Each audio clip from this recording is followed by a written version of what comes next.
Hello, everyone. Patricia Ivan here of HarvestSprings International. This is Mental Health Week, and I've got Annie Turner online with me today to talk about mental health. We're here at HarvestSprings. We're really passionate about mental health, our mental well-being. John 10:10 says, God came that we can have life and have it abundantly. And I believe that that includes very much so our emotional well-being. And so we are part of those people making those conversations, having those conversations around mental health, mental well-being, what it means. If you've not watched that previous video, I've had Annie with me on another video where she really simplified anxiety and depression. How do we know that we might be in this phase, and we might be, it's a journey. We might be walking along this path right now in our lives, or maybe time to come, or, someone, a friend, or even a faith leader, a pastor, a reverend. None of us are immune from these challenges, and it might last for a very short time, but nevertheless, it's important for us to know and recognize where we are and what we can do to help. So Annie is here with me today. Before I give her the floor to speak, I'd like to say thank you once more, Annie, for saying yes and for honoring the invitation. I'm really grateful. Annie is very dear to me. She's my clinical supervisor. I have learned a lot from her because she tutored me in my training years as well. And before Annie retired into private practice, which is what she does mostly now, she headed a psychotherapy training program. She was the head of a national health psychotherapy service in inner London, rose to being the consultant as a systemic psychotherapist herself. So she has the clinician hat on and the managing hat on, because she also was a director of one of the 5 relate regions within the country. Apart from being a systemic psychotherapist, and he's also a psychosocial therapist, psychosexual therapist. So we'll be hearing more about that as well. So thank you so much, Annie, for coming on today. Really, really honored and grateful to have you on. Well, it's great, Patricia, and really thank you so much for asking, because you will know through our conversations how important I think it is that people feel able to talk about their mental health and how they're feeling, and that almost, the enemy of mental health is openness. I think secrecy and actually makes issues worse for people, and people withdraw into their shells or feel ashamed or feel there is something wrong with them. So I think, openness in communities and families is fantastic. So, and one of the tricky things of mental health, often depression and anxiety, it makes people feel shamed somehow, and they can become silenced, really. So it's important to have these conversations, I think. I know that we talked a little, and I wanted to, maybe it looks like a bit of a diversion, but I wanted to talk about what it is, particularly at this time of COVID-19, what do we have within ourselves and our resources without being able to maybe easily access sort of outside help. Although that help is still there, but it might feel more difficult. And I was really struck. I have a very dear friend of mine who's a doctor who's been very ill with COVID and was in hospital, and thank goodness he's now on the road to recovery. But he and I have been talking, and many people talk to him. He wasn't born in this country. He sort of came into the UK 30 years ago to work as a doctor in the NHS.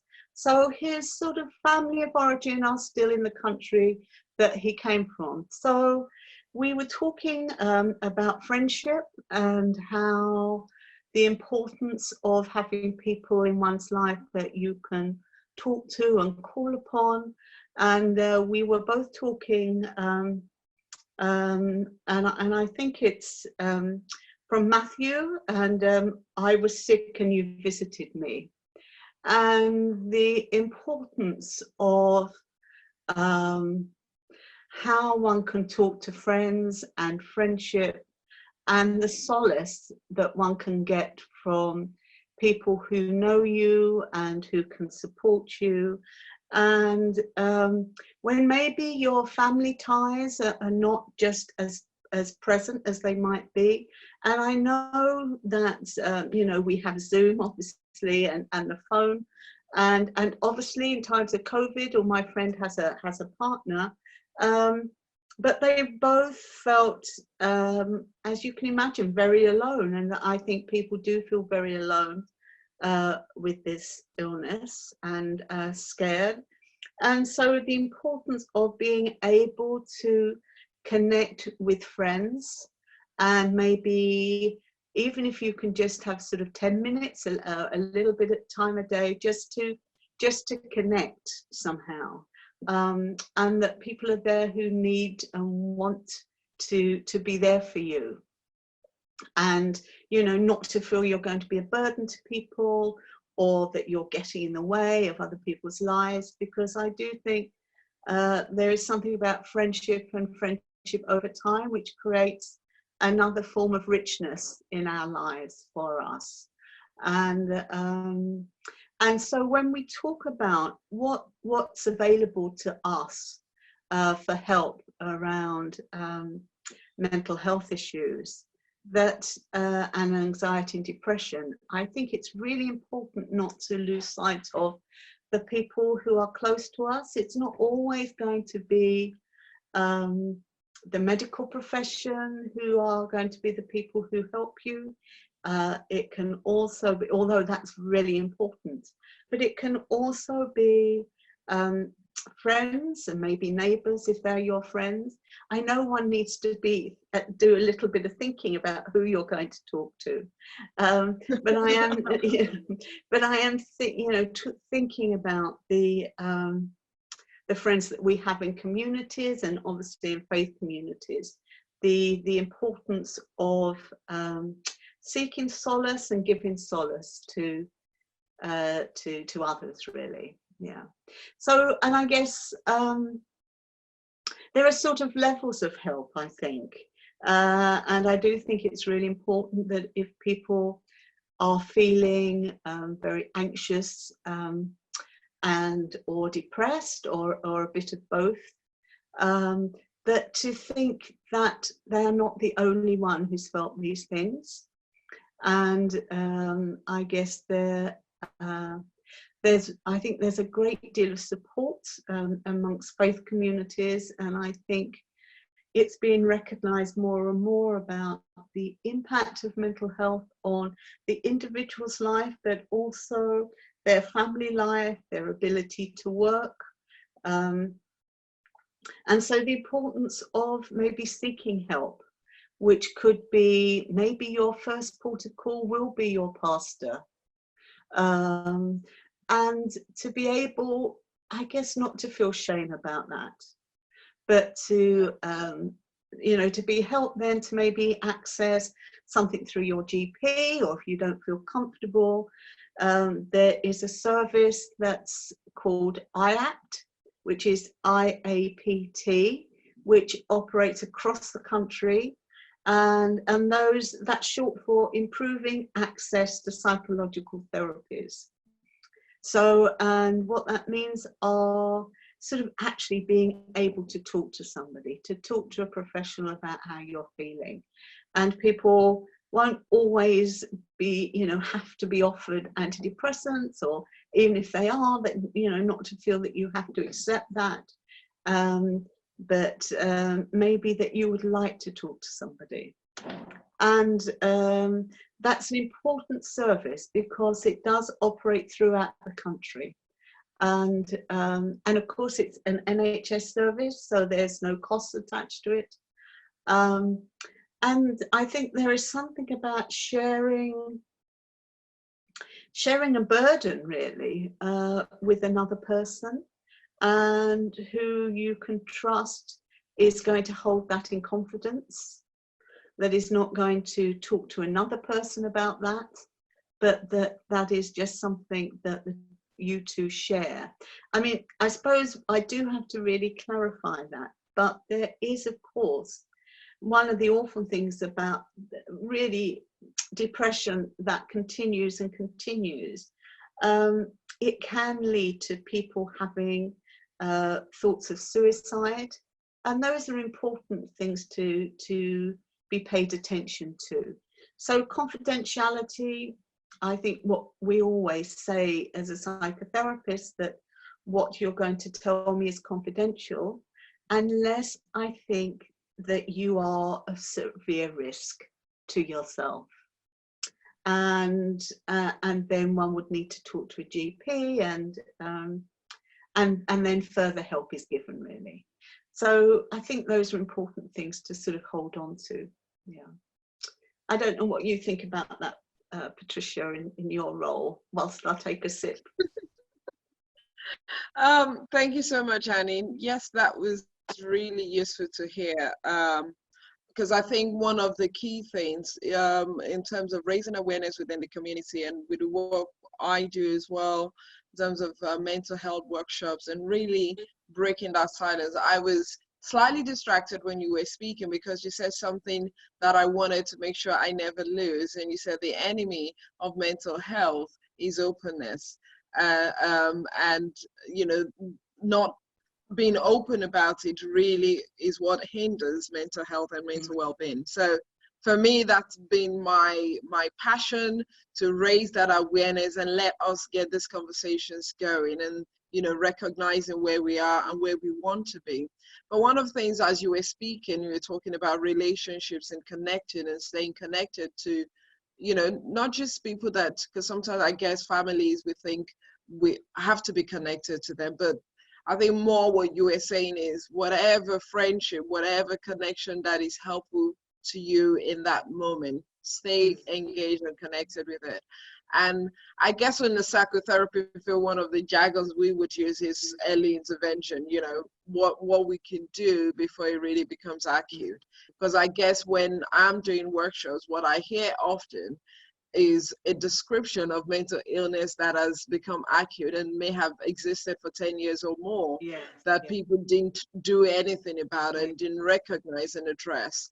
And what you were saying that I really took on board is, look, we need to engage faith leaders, we need to engage our people, our community, to engage with our mental well-being very early on, and do things not just out of routine, but do it because you know you need it, that self-care.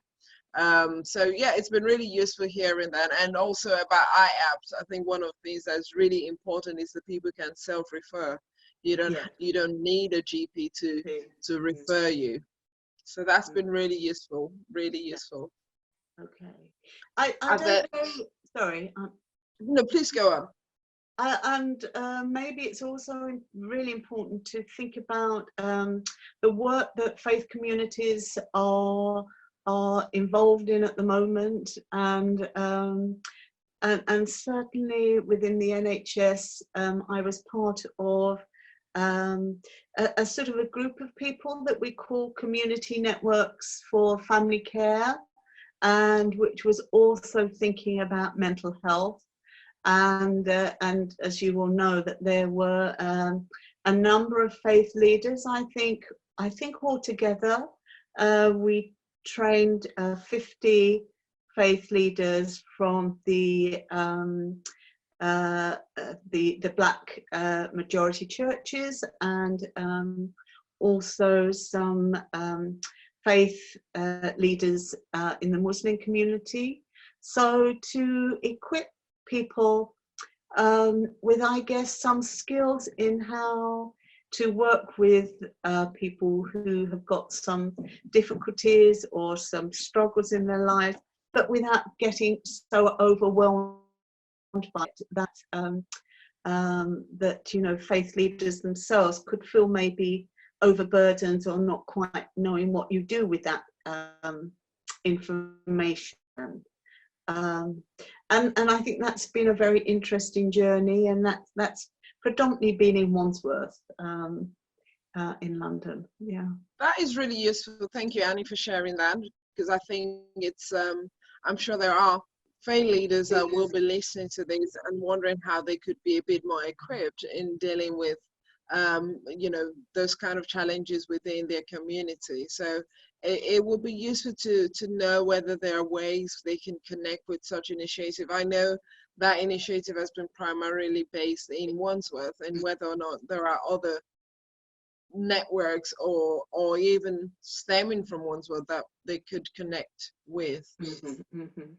I'm not absolutely certain, because what that has meant has been, I guess, a recognition of the importance, so that there's money and there's funding, and I think Wandsworth was particularly efficient about putting funds aside for that work. And I think it was recognizing sometimes the overburden that Black and maybe and ethnic minority groups might shoulder in terms of some mental health issues. And there are all sorts of ideas about that, sometimes about migration itself, and some trauma that might have been associated, particularly if people have had to leave their countries, sort of forced migration, and what people have been left with. So there's you know, many reasons. Okay. Yeah. Yeah, I think that's really useful. So, I mean, if you're listening and you want to find out more, please do contact me at patricia.ivan@harvestsprings.org. Send me an email and I will do my best. There are organizations out there that are faith-based and doing work in the community. One of which we've had on this series as well, Dr. Carlis Douglas, who does from surviving to thriving, and they do raise mental health champions. So I think that's maybe a starting point. So yeah, thank you so much, Annie, for your time again. I'm really grateful for the nuggets you've shared. And unless you have any passing comments and words, we will end our session together today. Oh no, I'm happy to leave it there, Patricia. Thank you very much. Okay. Thank you very much. I look forward to having you back on very soon. Okay, thank you. Okay. Good afternoon. Thank you. Thank you. Bye. Bye.